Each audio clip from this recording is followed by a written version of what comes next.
So as you can see here, we've got the Speedy Mark II.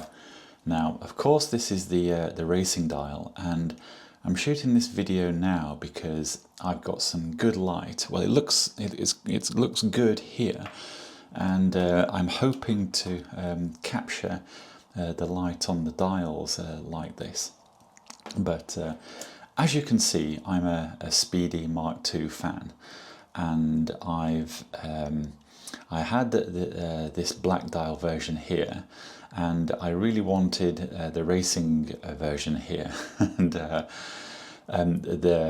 racing dial, I think that was discontinued a year, 2 years ago, and Omega may have stock of this black one today, but I think it's very low if it hasn't been discontinued already. So actually getting these models now is a little harder because the production of them is at the end of the line. And so I'm very happy to have both of these in my hand like this. And I have to tell you, right now I do like the racing dial version. And I suppose what I should do is pop this on the wrist. And if I do that, there we go. Now obviously a grey t-shirt, I've got a grey jumper here, you know, he's going to really look good. Look at that. Now that is 1970s design, made today with the latest high technology, and look at that. Doesn't that look good? That looks really good. And I probably have to do another video because I'm really shooting this video right now because I've got the light coming in, and I'm hoping that it looks very good. So I'm not really prepared to do a video. So it's really the opportunity to shoot with this light. But I did want to capture you know, how good these look. Actually, I should put the racing on my other hand so you can see that. Look at that. Look how good they look. And you know, some people might say, hold on, why is your interest in this old design when there are so many other newer watches out there?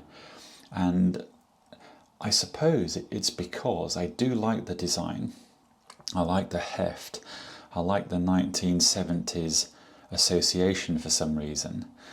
I don't know, I really like it.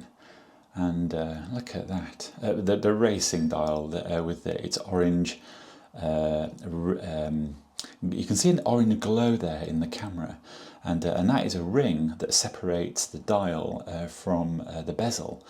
And it's the same ring on the black dial, but obviously it's dark so you can't see it. It's more noticeable on the racing dial. But look at that, you can see the orange glow. That is so good. That is so good. Now let me see if I can put these side by side. Once again, this is a rushed video. I will come back and do something better to show the racing. I suppose one of the other things I should talk about is these were both set to a time reference yesterday, around 24 hours ago, and look at the accuracy of these. The racing appears to be a little faster, and I think both of these, I think the black dial is plus 2 seconds, and perhaps the racing dial is plus 2.5 seconds ahead in a 24-hour period. So you know, we are getting some very nice accuracy there. Once again, this is Omega's chronometer grade movement, the 3330. So it has a coaxial movement. The movement has been upgraded, and you know, because I'm on camera, I don't remember all the differences. apart from the 3330 movement, is a highly upgraded movement that I believe is based on the Valjoux 7750. But this has a larger power reserve and a much better escapement. Hence, it achieves the chronometer standard of measurement. And I can tell you that right now, these are well within the chronometer standard, and that they are both between plus 2 seconds and 3 seconds a day fast, which is absolutely perfect for a chronometer, well, for any mechanical wristwatch.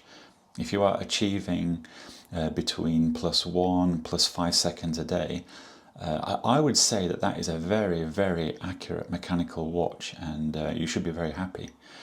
So I'm really, really happy. Now, the other interesting thing is that the birthday of both these watches was the same month last year. So these are both, well, it's their purchase date from the authorized dealer is the same month of last year, which is very interesting and coincidental. When they actually came off the production line in the factory, I do not know, but the serial numbers suggest that the racing dial was made after the black dial here. So I do find that interesting. And the serial numbers sort of match up with everything, so that's really good. And look at that. How cool are they? Once again, the racing dial, I think, is really special. But for those that might prefer the black dial, that is equally cool. And there is something nice about having both. I don't really know what that is, but it makes you feel like a collector or something silly like that. Anyway, I have to go. This was a quick video, and hope everyone is well, and speak again soon. There's one thing that I forgot to mention. Now, when I get watches, and I already have a watch of that kind, I weigh them to, I suppose, authenticate or as a reference point, and sometimes other people will have an opinion on what the weight should be. And you can see right now, when I put the black dial version on, I have 189 grams. Now, if I pop on the racing dial, I have 189 grams. Both these watches are the exact same weight. Now, I do find that interesting, because sometimes you get, half a gram of difference, because and right there we've got 188. So the black dial has a weight of 188 grams, and that's with 3 links removed from the box standard. And we have once again 189.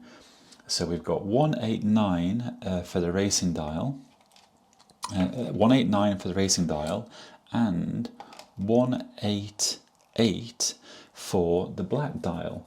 Although the scales did briefly show 189, which would indicate, so I have literally both of them showing 189, but right now this is settled, and we've got 188. Let me try a different position just in case that impacts it.